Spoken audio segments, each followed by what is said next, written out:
L'ECPM, donc l'École européenne de chimie polymères et matériaux de Strasbourg, est née de la fusion de l'EIX, c'est-à-dire l'École européenne des hautes études des industries chimiques de Strasbourg, du magistère matériaux de l'Université Louis Pasteur et de l'École d'application des hauts polymères. La première promotion de l'ECPM est rentrée en 1995, donc il y a 20 ans.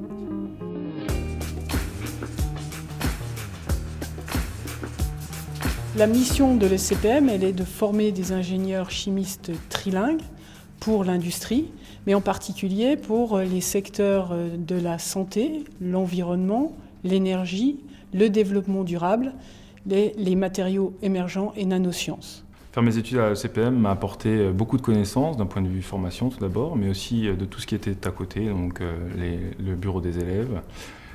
Donc déjà là c'était une démarche un peu volontaire et personnelle, donc de promouvoir tous les engagements environnementaux, le tri sélectif, responsabiliser les gens sur la bonne utilisation de l'énergie. Du point de vue formation, donc j'ai pu apprendre beaucoup de choses dans les 3 spécialités que propose l'école, donc la chimie, les polymères et les matériaux.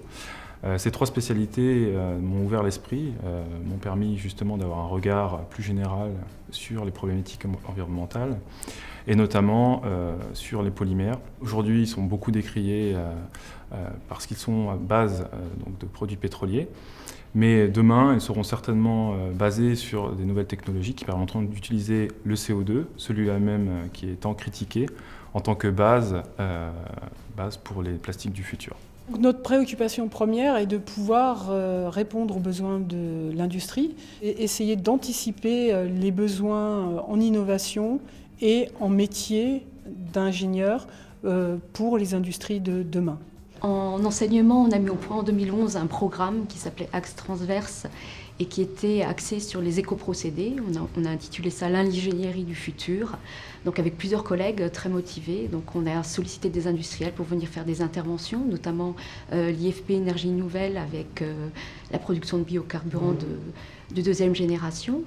Il y a également eu des enseignements sur le cycle industriel de l'eau, sur les bioprocédés également. En recherche, donc, nous développons des technologies vertes pour la production de produits chimiques en utilisant des procédés de séparation membranaire, mais également des technologies vertes pour la production de molécules énergétiques du futur, dont l'hydrogène. Donc là, vous avez un réacteur de bioproduction. Et donc, avec ce réacteur, on va produire de l'hydrogène à 37 degrés en utilisant des consortiums bactériens et en utilisant bien sûr des déchets de l'industrie.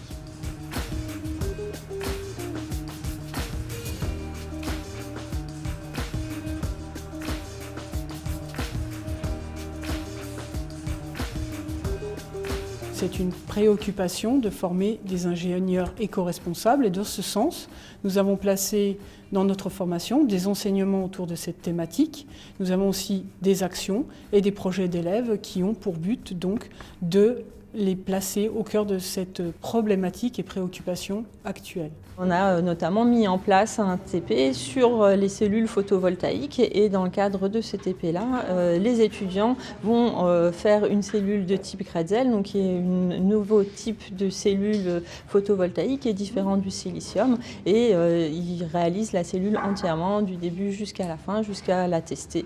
Donc évidemment, ça reste encore très expérimental, mais ça permet déjà de développer des techniques au niveau des étudiants et de déjà leur inculquer les notions de développement durable par l'utilisation de ces cellules.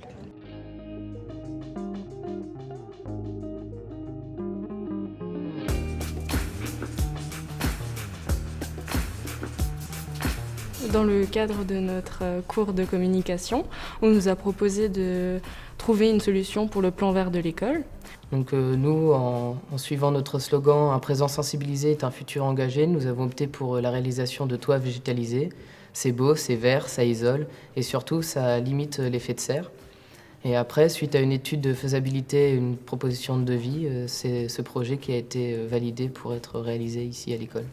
On a travaillé, on était 20 à peu près dans notre équipe et on a pu vraiment voir comment se partager le travail et comment monter un projet de cette envergure.